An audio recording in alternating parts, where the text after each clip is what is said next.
I think honestly, it's tough right now. Honestly speaking, I feel like for me, this is one of the things I was speaking to in the off season when everybody was talking about the excitement and things. Because at the end of the day, we have a lot of talented guys. We have all the pieces we need. It's just being able to put it together and execute. And I know right now, really top to bottom, everybody is feeling the kind of way as far as how our season's going, how performances have been going. It's just it hasn't been to the level that we have set in the off season that we've been striving to. So at the end of the day, I mean, even with numbers not being a certain way, it's still all about wins, and we haven't won the games that we know we can win, and we've had plenty of opportunities to win them. So definitely just upset, frustrated with that. So just trying to find ways to string along some wins. Yeah, 1-2. It's early, but two losses in a row in the NFL. Your teammate Cole Kmet said that's adversity. You lose two in a row in the NFL. Does it feel dangerous right now in terms of what you want your season to be overall? 100%. I think too is just I feel like after two games, I feel like you get to that point where you either going to change some things or you kind of go. I can't even say go into the team. You can start looking and start going into that mode of man, forget it and things like that. So I feel like really, especially early when you had that high coming into the season, you win the first game, and now it's okay. You drop two, if you drop three, then it's like and then where are we at with things? So really just wanting to get back on track. And especially I think too, we had the benefit of I guess losing those two games to AFC opponents. So I think when it comes to the long haul and winning the division and winning and not winning and getting into the playoff these next two games, I think we play the Rams and then we play the Panthers. So we need these two games. We need these NFC games. We got to start off right. So I think really for us knowing which games are the gotta have it and not just the ones that kind of just pad your record a little bit. But there's definitely a sense of urgency with the Rams coming in. They're a good team. I mean, they keep finding ways to win. They had no business winning again. They won yesterday. So really just know for us, no matter who they don't have or who they do have, they're going to find a way to try to get the job done. So especially for us, we got to come in and defend our home turf. So what's your role? Even if it's the offense that's struggling or whoever's struggling, what's your role in some of the other veterans, captains on this team to make sure it doesn't go further in that direction, Jaylon?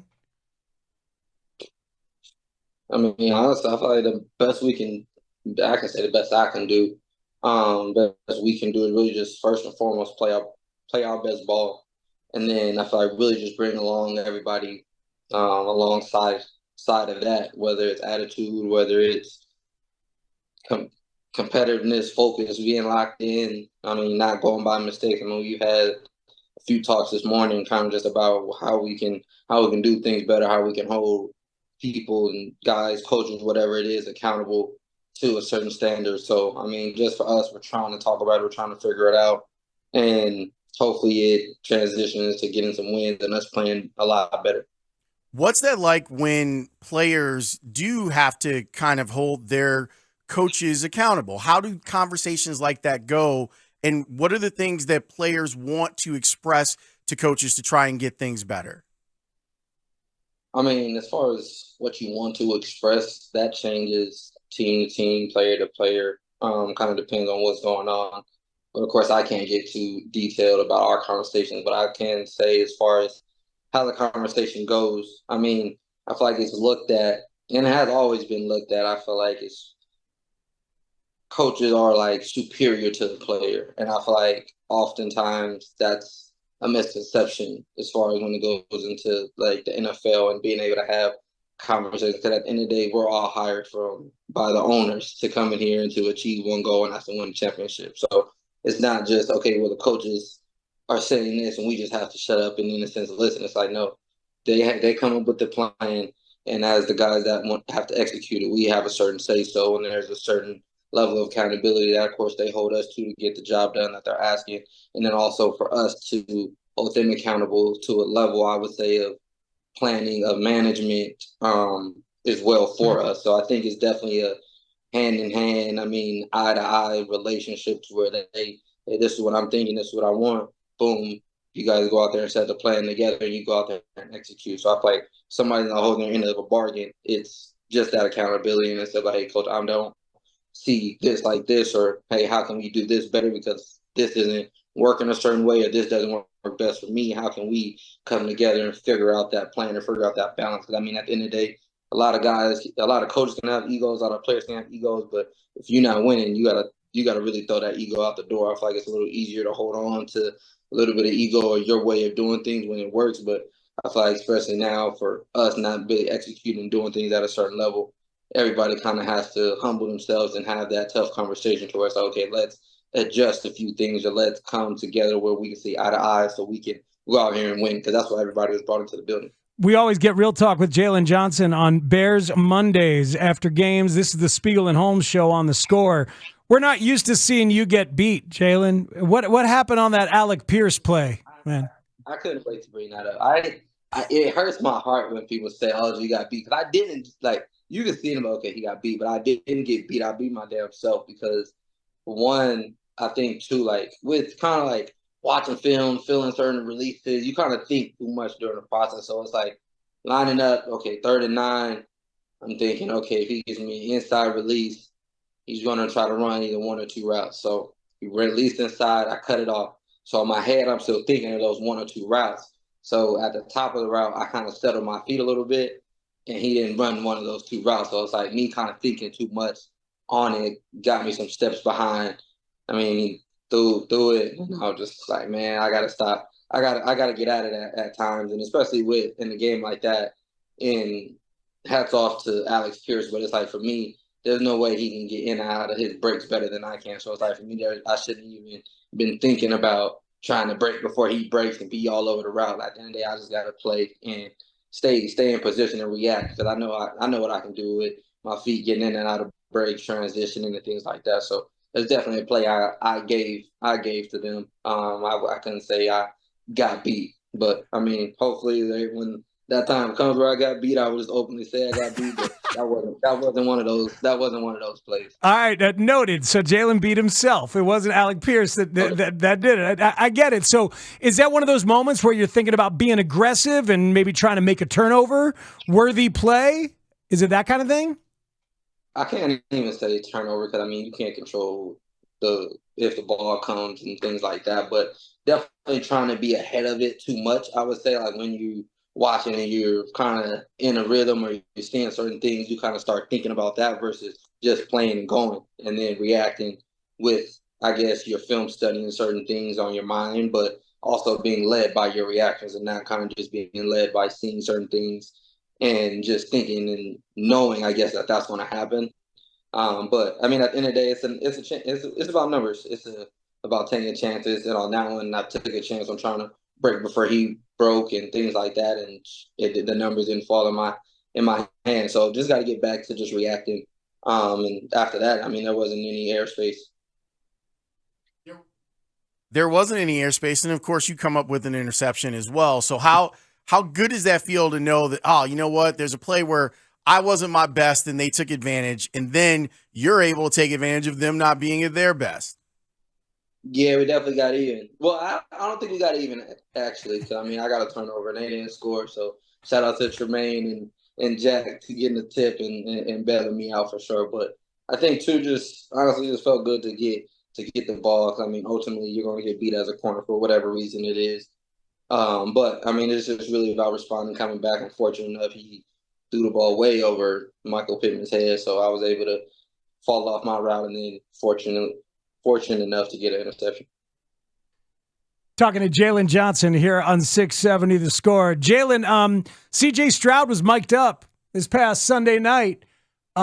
We actually have him talking to you about something he heard on Richard Sherman's podcast. Here's C.J. Stroud from Sunday. You know I'm coming after you. Let that go. Nah, that was a good play. You seen that on film. That was supposed to be the one. No, sir. Facts. Hey, I said, God damn it. Man, keep playing. I see. Stop telling your secrets on Richard Sherman podcast, dude. The palms, look. You ain't slick, brother. You ain't getting me. You ain't getting me. Oh, you play that well, though. You from Fresno, right? Yeah. Yeah. Cali boy.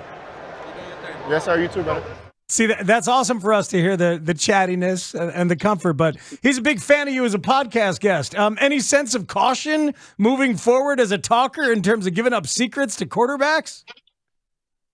Nah, it was. I mean, honestly, and it's funny because in the moment I didn't have anything to say because I was really thinking like, did I give away? Was it really even a secret? So I was really trying to think back into what I even had, like even what I said, but it wasn't no secret. I mean, at the end of the day, that was a play that I really shouldn't have made because I shouldn't have even reacted. Going back to last year, I shouldn't have even reacted to the first one. So, I mean, it wasn't, I can't say, oh, I baited him into it. It's like, nah, my initial play was trying to make the short route, but that wasn't a coverage in which I was supposed to be trying to break up the short route. So I think for me, just explaining that, and it wasn't like, oh, yeah, well, I try to bait him and I put my foot down and I took 2 steps and then it wasn't that type of a conversation. It was really just more so explaining the coverage and explaining kind of, I guess, what happened within the coverage. But I mean, at the end of the day, that's not what I did say wasn't something that you can study and see. At the end of the day, you study and you know, okay, don't throw the damn ball over there because I don't know where he's going to be at. But it wasn't one of those things where he was able to watch that and really go, okay, yeah, let me look out for this. I mean, if he's looking at me that long, I feel like we got a problem. I don't think I'm the read like that to where he's just reading me the whole time. And okay, yeah, I got him. And even on the play he was talking about before that, they ran a slant. And in the situation, we were kind of, I think it was like a 2-minute drill before halftime, 2-by-2 spread out for them. In 2 minutes, it was a lot of time it was slants. So we've called 2-man in the situation, whatever, try to take away the route. So I played it off.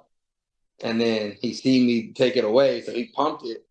And I'm just like, bro, throw the ball. Like any other time, you throw the ball. So then he didn't end up throwing it. And then that's when I think Nico had the toe tapping sideline helmet catch. And that's why I was telling him, man, let the ball go. Like, you know you're supposed to let that one go. And that was supposed to be a game-changing play for us on a Sunday night. But, I mean, I'm always going to find ways to get a quarterback, whether he lets it go or not, that's up to them. But for the most part, I'm being positions to try to go get the ball. Jaylon, I wanted to ask you about one of your teammates because you brought him up just a second ago. Jack Sanborn. And look, most teams are playing out of 11 personnel. So a Sam linebacker doesn't spend a lot of time on the field.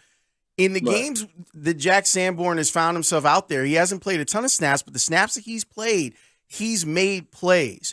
How difficult is that for a guy that's in a sub package, really, to go out there and find spaces to help his teammates win?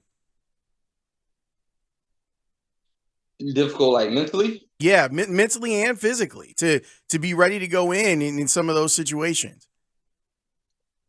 I think it more so takes a mental toll because, I mean, if I'm not mistaken, he's on almost all the special teams. So I think physically he's prepared himself throughout the week to go out there and execute, and his body, I feel like, is still warm. So it's not like he's kind of not playing special team. He's just kind of waiting, and I have to go out here and perform after not getting any reps or moving around. I feel like that's hard to do.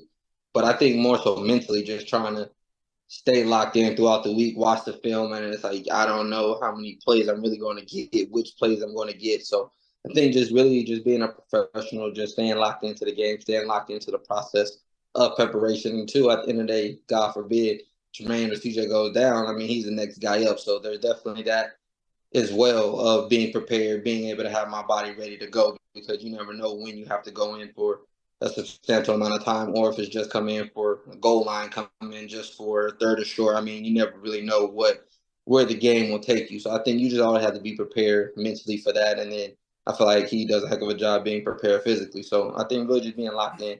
Hey, Jaylon, you were candid with us. You always are, and we appreciate it. Last week, talking about how it felt sort of similar, like, oh, man, we got to wait for the offense to get going, like the way that it felt for fans watching. Did you feel like the offense showed you more this past week? There are a lot of yards out there. I know they had 7 drives inside Colts territory and only ended up with 16 points. So that's not great, but there was more production. How'd you end up feeling about it? Yeah, I mean, honestly, I feel like it's one of those things you get lost in, I would say, the improvement when you don't win. So I think really in the moment it felt kind of like the other weeks, but I definitely know of course, the numbers. There were more points, more yardage. Caleb threw 2 touchdown passes. So I think really just for me, I feel like it feels better when I guess the execution happens at a certain time. I would say I feel like you move the ball down and then we don't get points, so it's humble. Like you forget that they even moved the ball. And then really I feel like I can't say the turnovers. I would say maybe the time of the turnovers.